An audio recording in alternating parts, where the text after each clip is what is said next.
joining me for another episode of Get Ready. Gonna have a lot of fun with this one. Here today with a good friend of mine. Our mutual friend Lou Dallo set us up on a friend blind date. He said, I think you two would hit it off.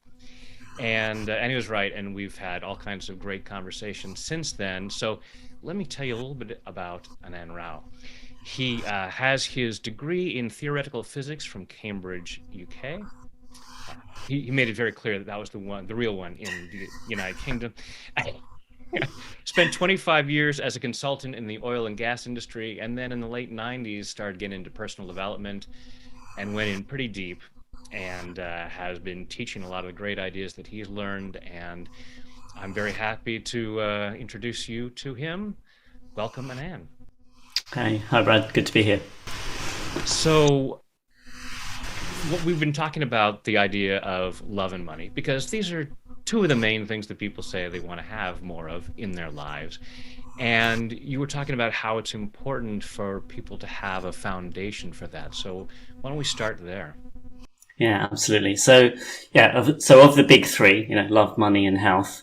Um, uh, Love and money, we chose to focus on those because these are the things that people want, right? So health is closer to a way of being, right? You feel healthy, you feel that well-being.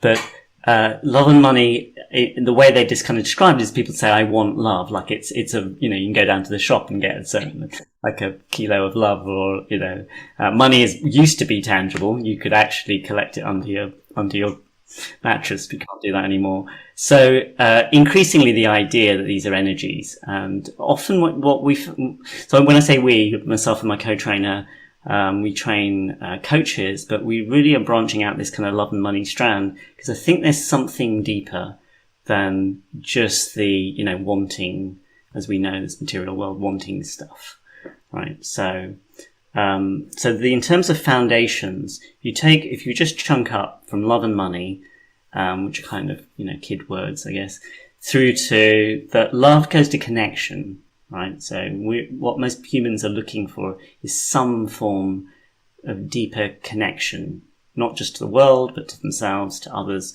And then money kind of moves to abundance. So it's a more generalized form of, rather than just having money in the bank account, are you abundant in your relationships? Are you abundant in your freedom and your choices? Are you abundant in the way you live? So through to connection and abundance. And then if you keep going, you get from connection to resonance. So this common idea within the law of attraction that, you attract towards you what you resonate with, right? And then when we're in states of disharmony or disconnected from the things that we want, we can be kind of bashing away for years trying to, get these things, and it doesn't work very well. And flow. So abundance for me goes through to flow. And now very to get into more spiritual principles or Taoist kind of philosophy of being in harmony with existence and just being well with yourself, really, in all forms. And if you follow it through, it's almost like if you actually get into these kinds of states, then it ripples back the other way, and you find yourself being able to create more love more easily, create more money more easily, because if you're providing value in the world, then people want to give you money for that. So there you go, in a nutshell. Kind of along the lines of, there's a statement in the Bible, and this is not to preach any religion, but just that it's ancient wisdom and said in different ways. But the way the Bible says it is, seek ye first the kingdom of God, and all these other things shall be added unto you. I understand that the AA program has a similar statement about see to it that your relationship with him is right, and great events will come to pass for you and countless others. And there's all kinds of different ways of saying it in all kinds of different traditions, but that idea of when you find that wholeness and that sense of peace, then rather than striving, like you were saying earlier about it's striving to go out and get something that's not part of you, you just are with that completeness, that abundance shows up as part of who we are. Very much so. The chasing presupposes a lack, like I'm missing something or something is not here. And when, as with EFT, or, those are feelings, those are states of consciousness that we are creating moment to moment. And that recognition, the realization that how we experience the world is constructed from us. It comes from us.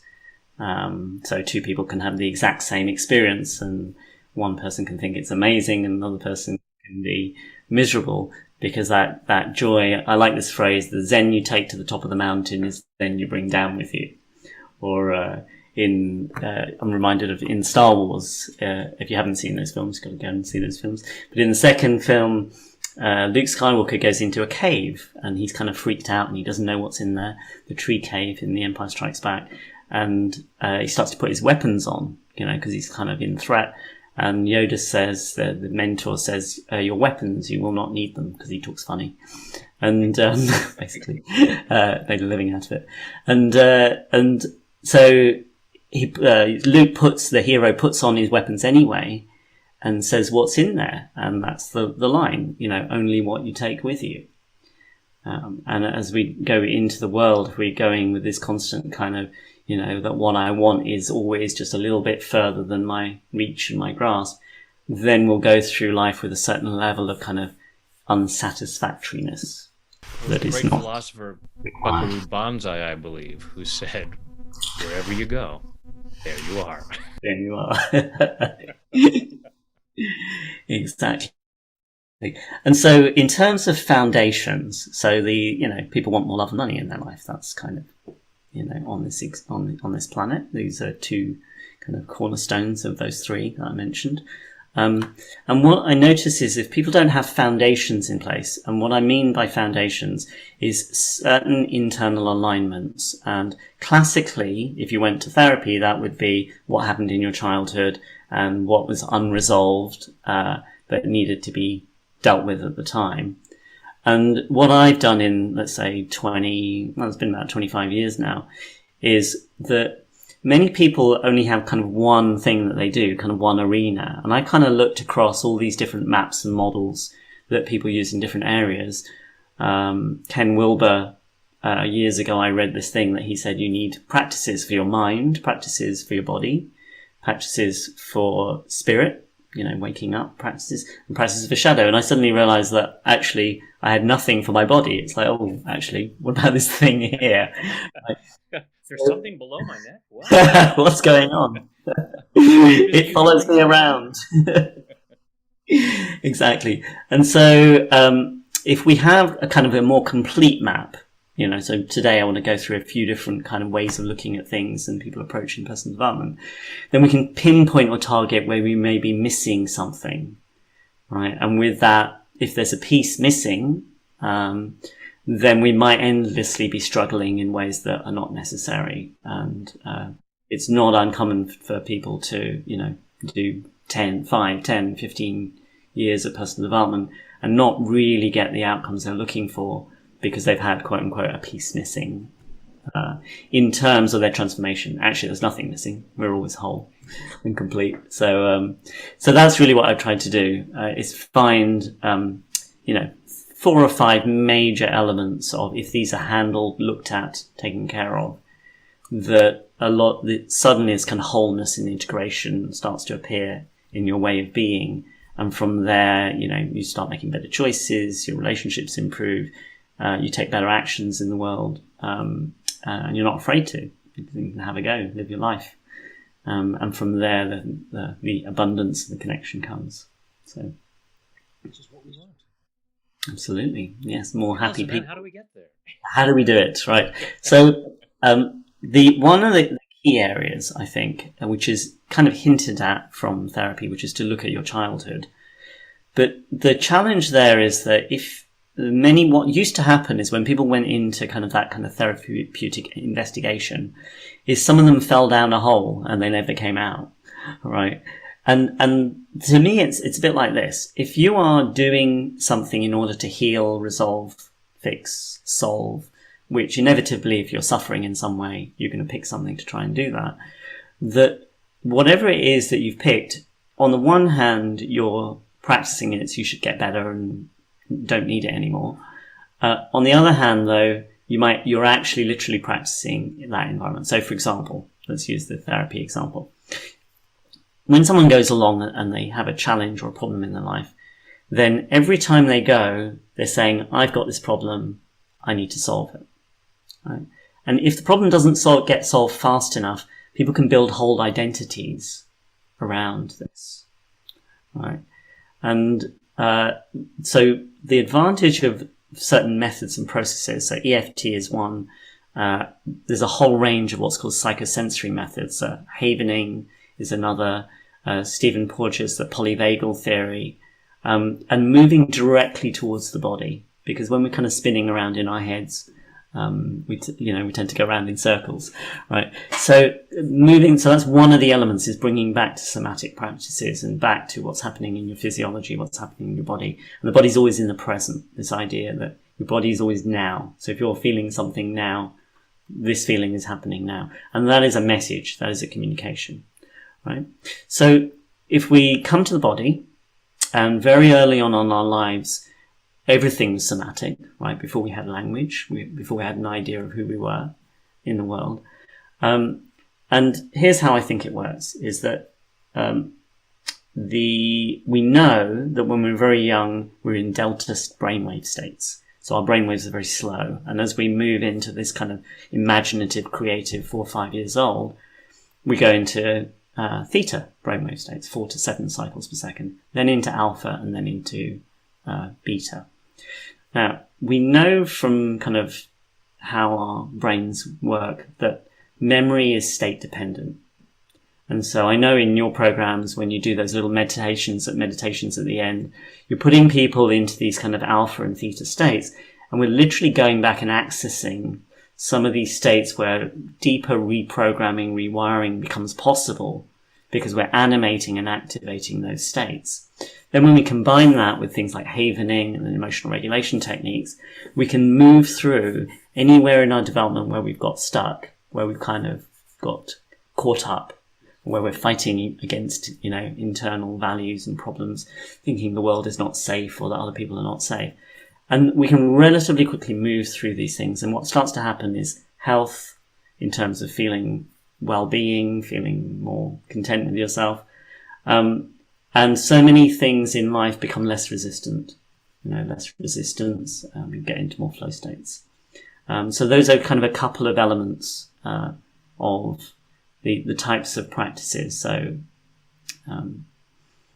it's essentially emotional regulation tools, something to do with stage development, growing up. Right? We know that even when we get to adulthood, there's many, many stages that have been mapped beyond, just, okay, I'm an adult now.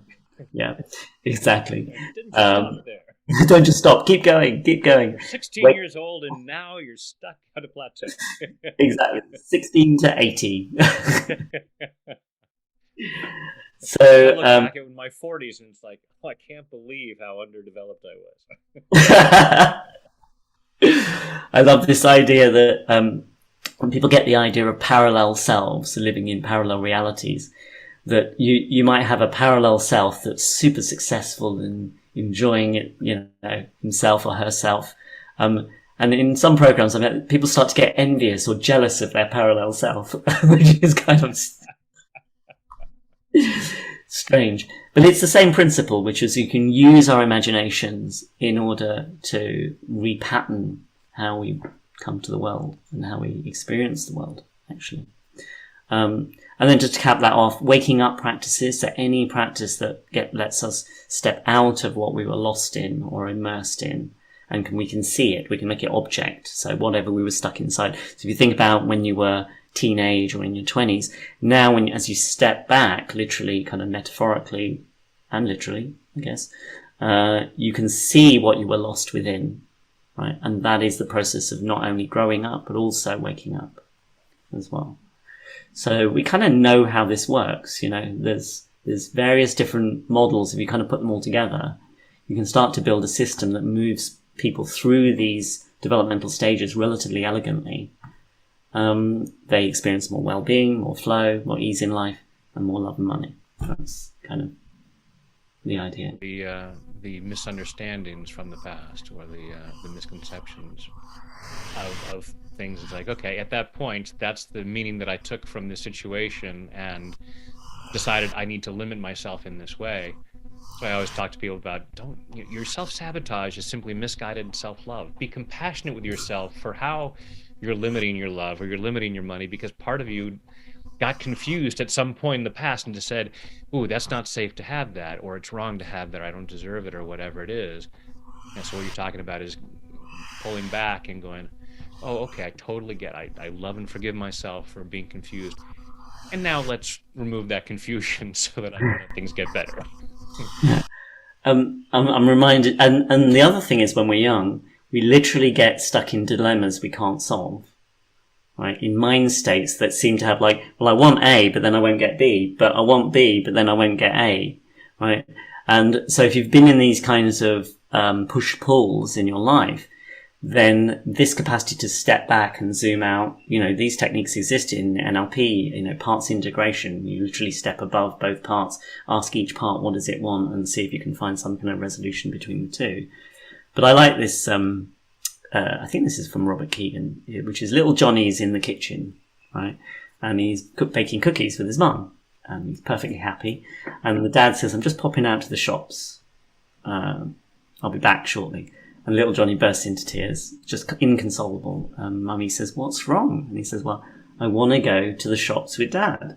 So they said, "No problem," right? So he puts on his shoes and scrambles into the back of the car, gets in his child's seat, and then he bursts into tears. And Dad says, "Well, what's wrong?" And he says, "Well, I want to be in the kitchen baking cookies with Mum." Right, and now he has an impossible problem he can't solve. Right, and it's sweet when it's a 5-year-old, right? But there's probably a few people kind of sheepishly going, "Yeah, okay, I do have areas, and myself included, areas in my life where I haven't zoomed out and seen that the very way I'm making meaning is constructing the problem or the challenge that I'm having." And when we do things like EFT, havening, any of these methods that kind of free us from the attachment, the bind to fixed ways of making meaning, we get this fluidity and this creativity and joy, basically. Opportunity cost is a real thing. Anytime we say yes Absolutely. to one thing, we are saying no to a whole host of other things. But we get caught in that place of, I must feel pain about that. As Correct. opposed to, it's just the way it is, and I can accept that and say, okay, given that, of all the possible opportunities, what do I want to go for? Right. Tomorrow I might choose differently. Absolutely. And it's interesting that the way we make meaning in our minds, because of when we were young, is modeled off the physical world. And the physical world has limits, right? We can't be baking cookies and be at the shops at the same time. Right? Most of us haven't figured out bilocation and being able to create new bodies, but we might, who knows, some point in the future, 100, 200 years from there. Because we don't know what the limits are, right? I like that I think it's John C. Lilly, that the limits in the mind are to be investigated and questioned. I'm paraphrasing now. And to realize that they are not real limits and are just ones to be, further transcended and gone beyond. Because I think what happens is we think that the limits of the physical world determine what we can think. I had a coaching client yesterday, and she said we were doing 5-minute coaching, right? So if you give people 50 minutes, they take 50 minutes. If you give them 5 minutes, they take 5 minutes. Right? It wasn't a one-to-one coaching; it was in a group. And she said, "I have these barriers that are stopping me from moving forward in my life." Right? So she's like the 5-year-old who doesn't know, or the 4-year-old who doesn't know that she created those barriers. So normal personal development would be, let's see how we can get rid of the barriers and, we will work within the frame. But she doesn't know something important, which is she made the barriers, right? And you can go and you can listen to spiritual texts and all the rest of it and say, you create your reality. Here's what we did. I said to her, I want you to make another barrier, right? Just imagine one, right? But make sure it's like a different color or put some marker on it so that you know that it's different. And she goes, oh, it's red and it's this and that. I went, no. Make it like the other barriers. The other ones were brick and mortar, right? So they were solid. They were real, right? So she made it the same as those, but she made it green, right? And I said, once you've made it, I want you to just dissolve it, disappear it. And she did. No problem with that. She did it. I said, do it again. And she did it again. I said, okay, now do it again. She did it a third time. I said, what's happening to those other barriers? And she said, they're dematerializing. Nothing to do with her. They are dematerializing, disappearing. Because some part of her psyche, her consciousness, her brain figured out the pattern. Oh, I made it. I can dissolve it. And so I think we're just at very early stages of, learning to wake up to the fact that we're constructing our reality and living into, trances and experiences that we're making moment to moment. It's very exciting. I think the next 10, 15, 20 years is going to be quite remarkable. I think one of the things that gets us too is our ego really wants to be right. So we'll look at those barriers and go, that's been stopping me for 20 years. If it's not real, I look like an absolute idiot for waiting 20 years. So there's no. This one that you're in the exercise, I created because we're just playing a game, but that is brick and mortar. And so we get very committed to our story. Yeah.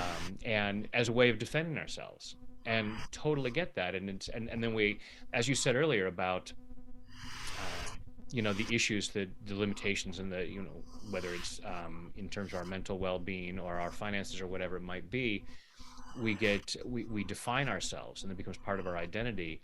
That I always have to work on this because this is this problem. I always have to go to therapy because I have this problem.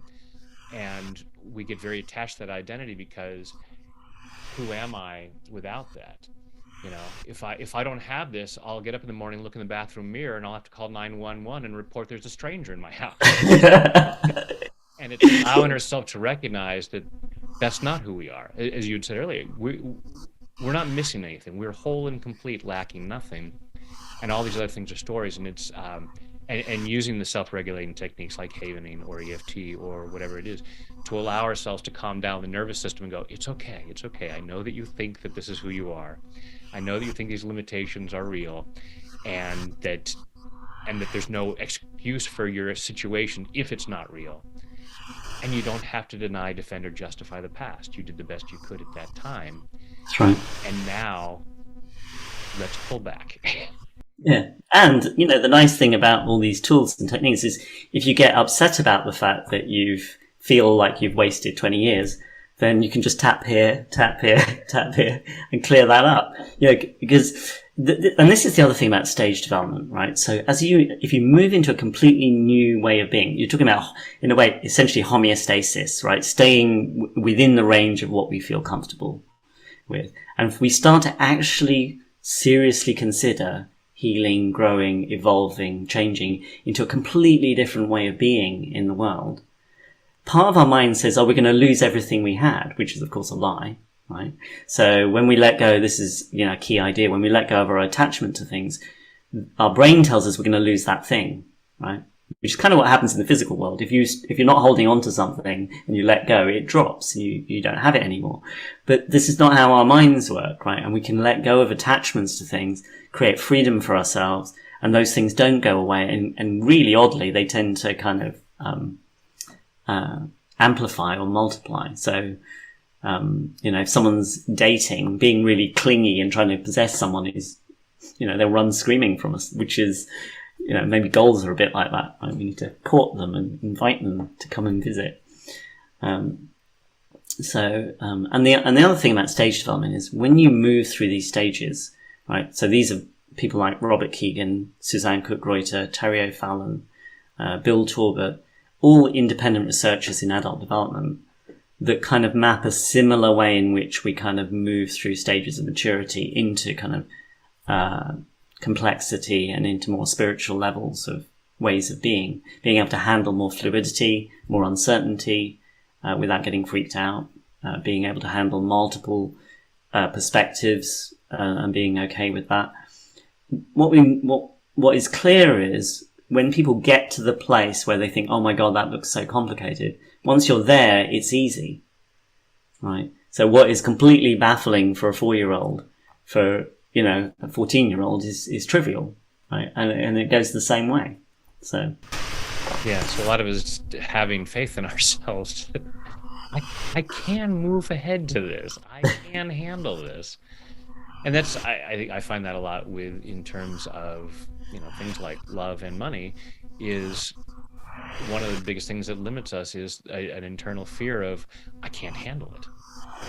So I need to brilliantly, and sometimes some of the ways that we come up with for limiting our financial and love abundance is brilliant. It's like, wow, you must have a PhD in limited thinking. But it comes from that protective place of I don't think I can handle it. This is like a lot of the conversations we have. One thing bounces and triggers a thought, and then triggers another thought. So a whole other realm is staying consistent with our families of origin and conditioning and programming that have been handed down implicitly of if you go outside this range, you don't belong in this group or in this family anymore, right? And or this, it could be further than that. It could be in this tribe, in this if you're religious, in this religion. If it's a country, it can be at a national level. And so part of I think another key component is deprogramming and letting go of the conditioning that is not ours. And there's a basic premise here, which is that if your own body is running on your own energy, right, which is kind of your authentic essence, which is of course another model. Nobody knows really what's happening, right? But you have a sense of when you're most you, right, and when you feel co-opted or controlled or dominated by, it wasn't me. My hand went out and got the cake, that kind of thing. Then we all have an implicit sense of what it feels like to be more us. And most of us will have grown up with some form of, if you're completely yourself, you'll be all alone. You won't belong. Right? And it's just not true. Right? And so it takes a certain amount of courage to become more and more yourself. We had that ancestral DNA programming of we need to belong because if we don't belong, we're tiger meat. Yeah, you're out. You go out to savannah, you look after yourself. Exactly. No. Yeah, well, that goes. I need this approval to have the safety of the tribe. Yeah. And the leader's going, don't worry, he'll be back. Right. So if we have that family motto of we just don't have money. Right. Exactly. Then I'm out of the tribe and I am vulnerable. Yeah. If I don't follow along with that, and it's allowing ourselves, as you said, deprogram from that and recognize that's a belief, it's a construct that isn't real. And ultimately, the rules of society, when we're coming from our most innate self, we're more likely going to behave in ways that keep us in community. We'll be more kind and courteous and civil. And those things, if that get the approval, and people say, yes, we want you with us because you're safe to be with, but in a positive way, as opposed to you feel safe to be with because we have the same kind of prejudices and fears and things. Yeah, stay in line and then we'll like you. That kind of thing. Yeah. And it's interesting, doing with myself and my co-trainer, we did a Love and Money program last October. The basic premise was that how come there's so many people who have one and not the other, right? And you can kind of, if you take a simple example, the kind of stereotype, the Scrooge goes after the money at the cost of all of his relationships. Or somebody who goes, no, well, we don't have much money, but we have family, right? So these are archetypes for this, right? And one of the reasons to go to connection and abundance and then resonance and flow is it's the underpinning for both that allows you to have kind of, abundance and abundance of both in your life. and also meets these deeper principles of, who are you being? Because ultimately, I think the further you go on this path, the less it becomes about, you start to realize that you're part of this interconnected system of human consciousness and all consciousness, that it's less and less about yourself, or it's not a them and us, right? So what I do for myself that spontaneously arises as kind of, I guess in the traditions of wisdom and compassion, and I share that with people, then they in turn can do that for themselves and for others. I've never been one of these people about, and then we can create a better world kind of people. But it's just implicit, right? You don't have to have it as an ideology. If you keep working on yourself and clearing up these things, then you find yourself being in more joy, in more service, with others. I think it's just a consequence of developing. And you said there's those archetypes of one or the other. And what happens is someone gets confused and thinks, they may have money and not love. And so then in order to justify that identity, they then teach, well, you can't have everything and you have to choose. It's one or the other. And so the people who don't have the money, but they have love, it's like, we have to justify that this is the right way it is. And so that gets programmed. And so the next generation that has been taught it's one or the other then create that, because we are creating our reality. Right. And they get to say, I was right, see? Exactly. There's so many, I've heard from so many things where people teach, like the people teaching musicians, if you're not nervous before a concert, you don't care about your audience. That's because you get nervous before a concert and you want to justify that the way you do it is right, and so you're teaching that. I would rather be a completely clear prism for the light to come through and become a perfect rainbow. My tension messes up my bowing finger. Exactly. And also, as human beings, we habituate to things. We get used to things very, very easily. You've got a couple of pictures on your wall behind you, right? And when we first put up a picture, we notice it. And then after a while, it kind of just drops kind of from our consciousness. And it's interesting to me that some things like driving, we take for granted that at one time it's really complicated and difficult. And then when you can drive, you can carry on a conversation. Hopefully you're not texting. But you can talk to somebody, you can, do, two things at once. And we take for granted that driving is something that can become unconscious and automatic. Right? And, I had a client, and, she, pretty bad stage. For a year, she had a bulimia, I guess you'd call it, but, been eating and binging. And the issue really was about control. She wanted control in her life. And no one was trying to control her as such, but something had kind of gone wobbly early in her development. And it showed up with her schedule. She had to control her schedule and make sure. And as all of these kind of things start to click into place very early on in the development. So, Wilhelm Reich, who, had this idea of organismic, which goes in order: the right to exist, the right to need and want, the right to, assert yourself in the world, the right to individuate, or the right to consequences, that you can have the consequences of your actions.